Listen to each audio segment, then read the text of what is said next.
Chapter 2, The Localized Field. From the book Transcending the Human Story, a series of sacred unveilings. Opening. There is a mystery too vast for the mind, yet too intimate to ignore. You are not simply a human being who happened to emerge from flesh. You are the field localized. The infinite ocean collapsed into a drop.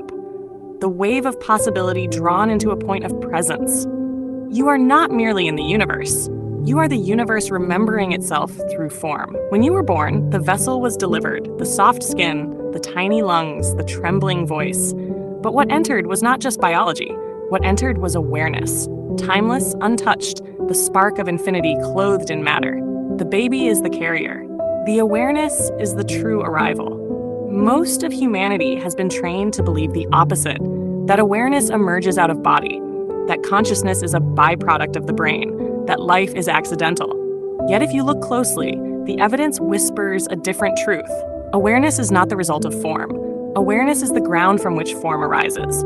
This is the great unveiling. You are the quantum field localized. You are not a soul trapped in skin, nor a mind sealed inside a skull. You are the boundless condensed into the bounded, so that the infinite could experience itself in slow motion. This chapter walks through history, science, philosophy, and spirit to reveal how the localized field has always been the secret of incarnation, not as prison, but as miracle.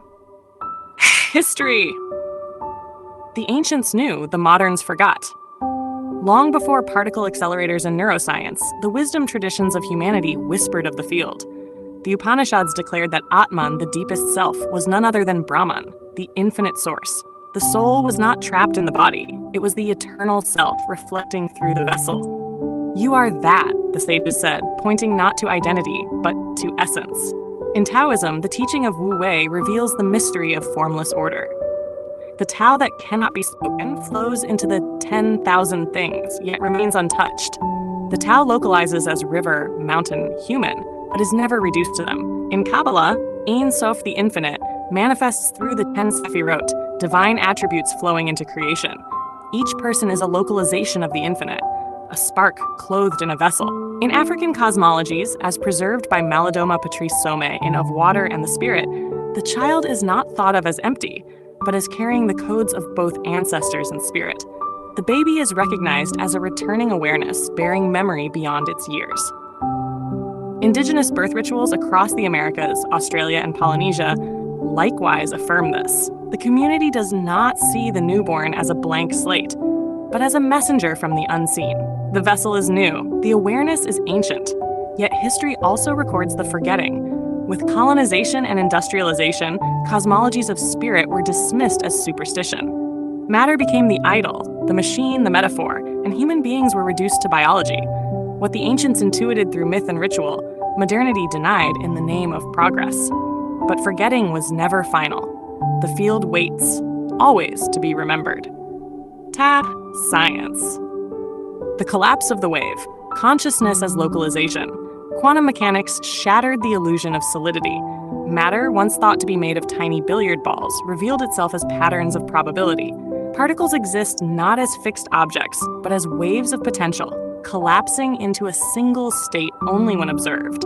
This collapse of the wave function became one of the most profound metaphors for human awareness. For what is incarnation, if not the infinite collapsing into the particular?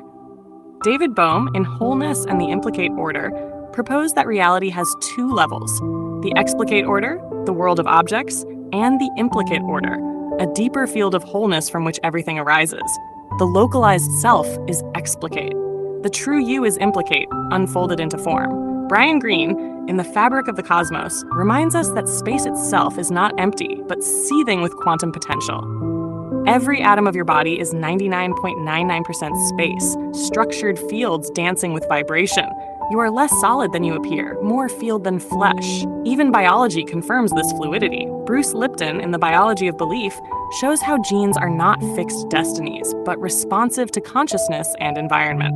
Candace Pert, in Molecules of Emotion, revealed how emotions are biochemical signals flowing through the body, binding mind and flesh in a field of resonance. Neuroscience, too, has shifted. Carl Prebraum's holographic brain theory suggests the brain may not produce consciousness at all, but serve as a receiver tuning into a larger field. Consciousness may be primary, the brain secondary. If matter is localized field, and awareness shapes matter, then incarnation itself is the great wave function collapse. You are not in the field, you are the field, localized for a time as a person. Philosophy. The self dissolves, awareness remains. Philosophy has always circled the mystery of self. René Descartes said, "I think, therefore I am," placing identity in thought. But this created a fragile self, one that collapses when thought collapses. Martin Heidegger, in Being and Time, shifted the question. Being, he said, is not an idea in the mind, but an openness to presence. You are not a detached thinker. You are being in the world. Jean-Paul Sartre spoke of existence preceding essence, yet his vision carried the weight of freedom without ground. It was the Eastern philosophies that offered a different key. The Buddhist teaching of anatta, or no self, dismantled the illusion of a permanent identity. The self, said the Buddha, is a collection of aggregates, constantly changing. Awareness is not the aggregates. It is the space that sees them. Alan Watts, in the book On the Taboo Against Knowing Who You Are, wrote, "You are not a stranger in this world. You are this world, and the world is you." The localized self is a mask. The awareness behind it is the true face. Philosophy at its edge dissolves into mysticism. The more one interrogates the self, the less one finds. What remains is awareness, silent, ungraspable, yet undeniable. You are not the character.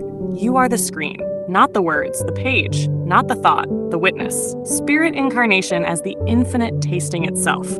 Every mystical tradition agrees.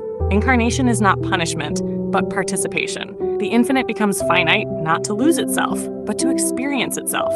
Eckhart Tolle in The Power of Now reminds us that presence is the eternal doorway. The past and future belong to the story. The now belongs to awareness. Michael A. Singer, in The Untethered Soul, reveals that the voice in your head is not you. You are the one who hears it. You are not the contents of consciousness, but consciousness itself. Gary Zukov, in The Seed of the Soul, speaks of incarnation as the soul choosing growth through experience. Spirit localizes not as accident, but as intention. The mystics across time affirm the same. Rumi, you are not a drop in the ocean. You are the entire ocean in a drop. The eye with which I see God is the eye with which God sees me. The infinite localizing as the finite, to taste itself, to love itself, to remember itself. You are not inside your body is inside you. The field became vessel so that the vessel might remember it was field. This is not transcendence as escape. This is transcendence as embodiment without illusion. Conclusion, you are not the story, nor even the character. You are the field, collapsed into form. You are the infinite, slowed down into skin. The localized field is not less than the whole. It is the whole, concentrated. When you forget, you feel small.